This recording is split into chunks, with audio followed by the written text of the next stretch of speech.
anyways, welcome, welcome, welcome. Welcome in. Just give me a thumbs up if you're here. Let me know where you're joining in from. We always love seeing that. Pilar and I are here to support you, to guide you in this journey as we talk about the good, the bad, and the brutiful of healing generational patterns. And I do want to say right up front, brutiful is not my term. If you guys know Glennon Doyle, it absolutely is like a what do I want to say? A word that has been coined by her. So if you don't know her, go find her. Okay. She's awesome. She's hilarious. She's real. So super excited to be here with you as we talk about this, the joys of getting to heal generational patterns. So, and some of you may have read this in my blog post. Some of you might even not have seen that I have a blog post on this, but I just released it actually yesterday. And so, for those of you who have read it, you already know this, but I am going to dive in a little bit about where this all came from, right? Okay, so a decade ago, I was sitting in my therapist's office and I said something mildly embarrassing because I literally said it like a child. But also, I'm super grateful for it because it really, this statement alone has changed my entire trajectory of healing, of how I view healing, how I viewed myself, and how I was able to become this loving, wise adult for my inner child. So we're going to get into that in a second. So I just said, like, and I want you to hear this and all of the whine that I had, not whine, but whining. I remember sitting down, and I'm just going to let you know this is exactly what it was. Sitting down on her couch and being like, why? Why do I have to be the only one in my family doing all the hard work of breaking these patterns? Do you hear the whine? Does it resonate with you? I might be speaking, your language right now. Right. But I just remember it. And I was truly, it wasn't funny at the time. I really was deflated. So my therapist did something absolutely beautiful. She didn't comfort me. What she did do, and I'll show you, I've always loved visuals. What she did do was that she picked up her keys, right? And she picked up her credit card and she said, "You have car keys. You have a credit card. You can leave anytime you choose. You have the choice." Okay. That right there, what happened to me, I was able to take a breath. I was able to recognize what was happening. I was able to feel safe and relieved because she wasn't talking about leaving the session. She was actually reminding me that I am an adult now. And with I have all of these like choices that my younger self never had. So when we feel stuck, why do I have to be the one to do this? Why do I have to do these things? Why isn't anybody else? This is not our loving wise adult. This is not I'm going to give myself my 47-year-old self talking, or at that time, my 37-year-old self talking. That was my 15-year-old self talking, who did not have the choices that I have today, who did not have car keys or a credit card to get away, right? So that's who's showing up. So this is what we're talking about today, right? We're talking about the good, the bad, and the brutiful of healing generational patterns. And that is what I started probably even before that office, but really that was a pivotal moment that started a decade, maybe more now, ago. Okay. And this is what we're talking about is healing. And why does this matter? Why does healing generational patterns matter? Why are we even in it for this? Why are we even doing this work? So, if you're here, you're probably somewhere on this road already. Maybe you're just starting. Maybe you're like elbow deep in it, right? Maybe you are sitting here pulling apart everything you thought you believed. And here's the thing that You don't hear enough. We don't hear enough. Or maybe we hear it and it just doesn't settle. And maybe it'll settle today. Is that generational patterns aren't passed down. Now, I want you to take a breath and open up. Okay. Especially if you're like elbow deep in it, like in your healing. Okay. Generational patterns aren't passed down because your family hates you and wants to punish you and didn't love you. They're actually passed down because unregulated nervous systems raise what? Unregulated nervous systems. Period. And however that shows up. Now, our unregulated nervous systems may look very different from our families. We do it in different ways. Okay? But that is what happens. Unregulated nervous systems raise unregulated nervous systems. Period. That is science, that is psychology, that is fact. That's the whole mechanism. It is not some morality play. It's biology and it's repetition. Is that hard to hear? Just put that in the comments if it is hard to hear, right? Because when we say that, it's almost like we feel like we're letting somebody else off the hook. And that's not what we're doing here. So let's get into this. When you start healing, you're not just working on you. You're literally the pattern interrupt for your entire family. No pressure, right? No pressure whatsoever. Entire family. Don't worry. But also, when we can step back to the, I don't want to do it. Why is it me? When we can soothe our 15-year-old self, reminding her that we're not 15 anymore. We have choices. Okay. Then we can recognize that that's kind of extraordinary when you think about it. Quite extraordinary. Okay. So, as we dive into this, let's just rip the band-aid right off. We're going to start with the bad because if I lead with the good, you're going to be skeptical and you're not going to trust me for the rest of this whole video. So we're going to dive right into the bad. First, your nervous system will file a formal complaint when we are healing. Your nervous system is going to be super angry. Every time you do a new thing, every time you stay calm instead of over explaining yourself, every time you hold a boundary instead of over functioning, your body is on high alert. It reads it as danger. And not because it is dangerous, but because it's unfamiliar. Right? You're going to feel shaky. You're going to feel nauseous. You might feel weirdly furious over something that might be viewed as small. And that's not you doing it wrong. That's just your body catching up to a decision that your brain already made, right? We're going to do this. We're going to do this. I'm going to say no to my mom. I am going to hold this boundary. And your nervous system is going to be very, very alerted. And you are going to sit there. This is my experience, anyways. Mom, I'm not doing this anymore. I'm holding this boundary. I'm not doing this. If you start doing this, this is what I'm going to do. And she's over there crying and crying and crying. And I'm holding my steering wheel, taking nice, deep breaths so I do not collapse into saving her and trying to fix her emotions. That's what it looks like and that's what it feels like. Anybody with me? Put a yes, a hands up in the comments, something, right? If you've ever been there. I was like, why is this so hard to tell my mother? Like, no, I'm not going to do this. So,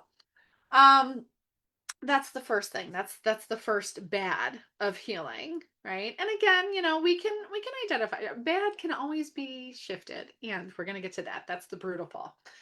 So your nervous system files that formal complaint. Number 2 of the bad, your relationships are going to get real freaking weird real fast before they start shifting. So, this is family systems theory, right? So, think of your family as, one of those like mobiles that like hang over a crib, right? Move one piece and the whole thing swings. When you stop that piece, everything comes to a halt, right? And then they start swinging back and forth and back and forth. When you stop playing the role that you were assigned, whether it be the fixer, the peacekeeper, the strong one, somebody is going to try to hand that role right back to you. Sometimes it's gently. Oh, maybe you could do this and da da da. We really need your help. Sometimes not so gently. How dare you do this, right? How dare you? You should know better. I've heard both. Okay? Anybody? Where's your family right now? Not so gentle? Or is it gently? Have your relationships started getting weird? Put it in the comments. Weird relationships right here. That's the hard. That's the bad, right? And again, we know on the other side, it turns out pretty amazing. And right here, right now, when we're starting to heal, it feels real bad. Okay. Third, and this one sneaks up on people, really sneaks up on people. You will grieve people who are still alive. Okay. You start seeing your parents clearly, not as villains, but also not as saints, just as people who did the best they could with what they had. And that amount of clarity, whether it's with your parents, whether it's with your spouse, maybe your own children, like friends, that clarity brings grief. Grief from the friendship that you didn't have, that was, now feels hollow. The grief of the childhood that you didn't get, the intimacy from your partner that's not there. That's real. And I want to normalize that for you right now, is the grief. So, yeah, it's a lot. And also, you get two. I remember a social worker that I worked with straight out of my bachelor's degree in psychology. I was working with her, and I was complaining about something, about having to do all these things. I have to go to this kid's. I was working with homeless children. And I was like, oh, he needs me to go here, and I have to go here, and then I have to go here, and then I have to, I was moving. I was in the middle, like I was in the midst of like trying to move out and down to Georgia. It was like a lot of stuff. And she's just like, she looked at me, she's like, Leanne, no, we don't do this. You get to do these things. You are gifted with the ability to go and see this kid graduate when he's had nobody. You've been the person, right? You get to do these things. And that, again, when you think about the things that stick with you, I had a lot of great mentors in my life that really challenged me, and I'm super grateful for them. And that was one of them. So yeah, you also get to. Okay. So those are the bad. Let's look at the good, because this actually pays out. This work, this healing actually does pay out. And here's what your inner skeptic actually needs to hear. The work does pay out. And here's the thing, it's not someday. It's not in like some vague spiritual sense. Um you actually wake up on Tuesday and you're like, "Holy hell." This is what it's like. Okay. So you get what attachment researchers, this is the good, the number one, you get what attachment researchers actually call earned secure attachment. You have developed a secure attachment. The way that you were loved as a kid, it's not a life sentence. So, through consistent self aware relationships, especially the one that you build with yourself, because that's where we start. We have to start with our relationship with self and creating that secure attachment within. Your attachment style can genuinely shift towards secure. And that changes how love feels for the rest of your life. That's secure attachment. If you don't know what I'm talking about, reach out to me. We can have a beautiful conversation about the different attachment styles, what that looks like. There are also really great books out there. The Holistic Psychologist has one, and I cannot think of it right now. It's like Nicole LaPiera. Um, But anyways, I'm like, I know where it is in my room and I can't think of the title. I'll find it and I'll put it down here. But she talks about that attachment style.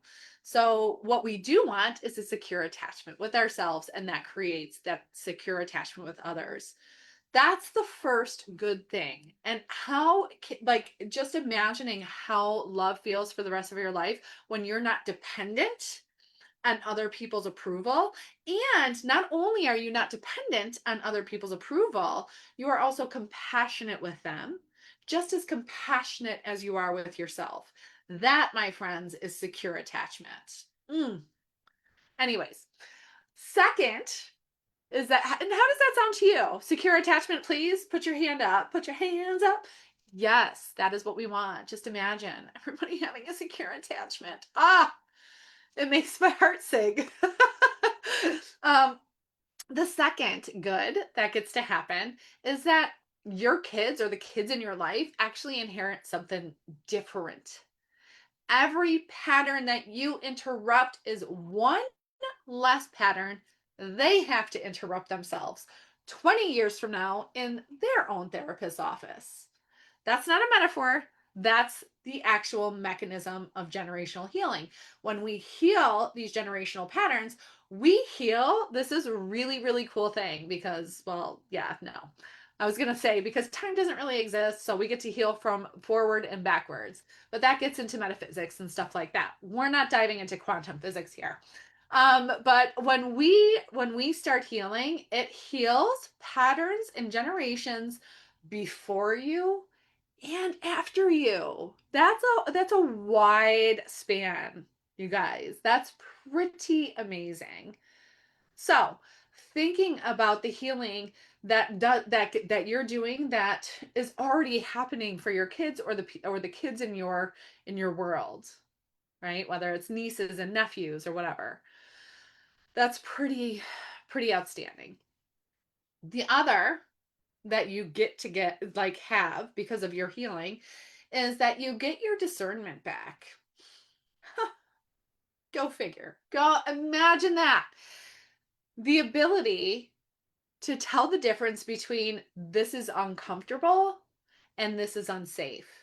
That's the discernment that you get back. You can understand this is uncomfortable, but it's not unsafe, right? That is a gold mine because then your emotions are not being at the drop of a pin because when we start doing the healing, it does feel like that. We're getting triggered left and right, and it's just like, oh my gosh, oh my gosh. And then like and the thing is, we can't expect other people to like tiptoe around our triggers or our feelings. We can have boundaries. That's a whole nother thing. But to be like, you have to do this and you have to do that, that's not going to work. Okay. So when we have our discernment back, we can emotionally regulate, and we can act like adults, and we can actually just have this conversation without the guilt or shame of reacting in a way that makes us feel bad. Okay. So once we can tell these apart, so many decisions get easier. So many decisions get easier. And who doesn't want easier decisions? We make like how many decisions? I had one woman, I'm like, okay, listen, I want you to chart down every single choice that you make throughout the day, right? Just to bring it to light of how many choices we actually have, what she's doing, and how she's choosing every single day. She's been in my program for a while. And I mean, we all get into like, I'm not doing enough and I'm not doing this. I'm like, you have choices all throughout the day. And these are the choices that you're making. And she was like, after an hour, I gave up. It's just marking all the decisions that I'm making because it's endless. So now you know how many decisions that you're making, and you can give yourself the ability to see where you're making really freaking awesome decisions, right? So, anyways, that is, I mean, if we can make decisions easier, whew, think about how much space that would free up. That would be oh, awesome. Okay, and then my favorite one, my absolute favorite of all the things that get to happen, the good things that get to happen when you heal generational patterns, is that you laugh more. You heard that right. You laugh more. And I mean this seriously. 20 years of clinical work has shown me this. Healed people are disproportionately funny. Funny as all get out. Okay. It turns out that when you're not managing everyone else's feelings full time, you've got energy left over, like a lot of energy for joy. I mean, crying tears of joy, laughing until maybe you wet your pants. I was just talking to one of my friends. She was like, I literally did. I'm like, I am so glad you hit that. I'm so glad you hit that moment where it's like laughing so hard, so much joy in your life. So, how does that feel? Does it feel like it's too far away? You put that in the comments. It's too far. I can't even imagine that. Or maybe you're noticing it already. I'm not saying every single moment of every single day is going to be like laughing until you wet yourself, right? That would be not good and unrealistic. So, what I am saying though is that you have so many more moments of pure joy. Okay? So, let's talk about the Brutiful, where it all lives together. And like I said, Glennon Doyle, thank you for coining this term, right? She coined this word Brutiful because English doesn't have a clean word for this is destroying me and this is the best thing I've ever done. And that's exactly where this work lives. It's destroying me. It's pulling me apart. And oh my gosh, I'm so happy I'm doing this. Okay. These two things live in existence with each other. It's not one or the other, it is both. And that's the plot twist. The good and the bad are not sequential. You don't survive the bad part and then all of a sudden arrive right at the good. Like it's a prize at the end. They actually weave together, they harmonize, they braid together. You'll set a boundary with your mother in the morning, cry about it in the car, and the same night feel calm in your own skin for maybe the first time ever. Both of those are the work, both are proof that it is working. Okay. And I want to lead you. So, does that make sense? That's the brutal of it. Yeah. These are happening in real time. All and that's where it's just like I feel like I know I felt like this. I know all the women I felt that have felt like this that I've worked with. And so many women in my life, it's like I feel like I'm going a little crazy. I'm like, good. That means it's working. Because it's like I'm crying in one minute and then I'm laughing in the next minute. I'm like, you're going through the range of emotions, and it's happening in like a shorter period of time. So you're running through the emotions. Let it run. I remember Donnie Epstein. He was a chiropractor. He's a spiritual healer, energetic healer, I should say. And he created somatic respiratory integration. He also created the 12 steps of healing and or the 12 stages of healing. And he would always say, he's like, if you feel like you're losing your mind, good, it was never yours to begin with. Which when he's talking about that, he's talking about the conditioning. It's like that's your mother's voice, that is your teacher's voice, that is not your thoughts, they're everybody else's thoughts. So just wanted to bring that up too. So there's the plot twist. There's the best of all the worlds. And I want to leave you with this is that this was never about becoming somebody brand new. You're not being renovated, you're actually being excavated. All the conditioning, all the performing, the roles that you have learned to play to keep the peace, that gets gently, and maybe sometimes not so gently, stripped away to reveal the truer version of you that was under there the entire time. And that's the beauty of it. It's like breadcrumbs back to yourself. So, if any part of this landed for you today, like I was mentioning before, I wrote a full blog post on this exact topic. I'll put the link in the comments. Go check it out. It goes even deeper into each one of these pieces. And if you're the one in your family doing this work and you are craving a space to actually feel that shift in your body, not just like talk about it in your head, That is exactly what I built the homecoming retreat for. And it is this coming September 2026. And it is in Lewiston, New York. It's Zen on the River. Beautiful space. I'm going to drop the information in the comments. Please go check it out. This is truly, this homecoming retreat is coming home to yourself. It's honoring all versions of you that got you to this place of healing, of bettering your life, right? Wherever you are in this, just starting elbow deep, you're not doing it wrong. You're doing it first. So remember that. And that weekend, the homecoming retreat weekend, is about surrounding yourself with other women who are doing the work and we are celebrating together. So I just want you to drop a yes in the comments or maybe a hand up in the comments if you have ever felt like the designated healer of your family. Okay. I will reach out to you. I will let you know that you are not alone. I will remind you to keep on going because it's worth it. So I will see you next time. And until that time, be sure to live your legacy and change the world.